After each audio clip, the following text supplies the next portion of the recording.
যখন দেখবেন বৃষ্টি হচ্ছে তখন দোয়া করবেন, দোয়া কবুল হবে ইনশাআল্লাহ। দোয়া করার আগে একবার বলবেন আলহামদুলিল্লাহ, কমপক্ষে একবার বলবেন আলহামদুলিল্লাহি রাব্বিল আলামিন, একবার কমপক্ষে। মানে প্রথমে আল্লাহর প্রশংসা করবেন, তারপর একবার দরুদ পড়বেন আল্লাহুম্মা সাল্লি আলা মুহাম্মাদ ওয়া সাল্লিম, তারপর হাত তুলে দোয়া শুরু করবেন। বৃষ্টি পড়ছে, দোয়া শুরু করে দেন, দোয়া কবুল হবে ইনশাআল্লাহ। আজান দিয়েছে, আজান এবং একামতের মাঝখানের সময়টা আছে, এই সময়টা কাজে লাগান, দোয়া কবুল হবে ইনশাআল্লাহ।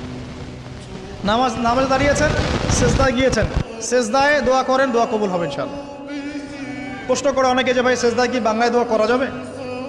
হ্যাঁ যাবে, যদি আপনার নামাজটা নফল নামাজ হয়। কোন নামাজ হয়? ফরজ নামাজে করবেন না, নফল নামাজে করতে পারেন ইনশাআল্লাহ। সেজদায় বান্দা আল্লাহর সবচেয়ে কাছাকাছি থাকে, এই সময়ে বেশি বেশি দোয়া করতে রাসূল সাল্লাল্লাহু আলাইহি ওয়াসাল্লাম তাগিদ দিয়েছেন। দোয়া করলে ডাইরেক্ট কবুল হবে ইনশাআল্লাহ। পিতা মাতার খেদমত করে দোয়া করেন, দোয়া কবুল হবে ইনশাআল্লাহ।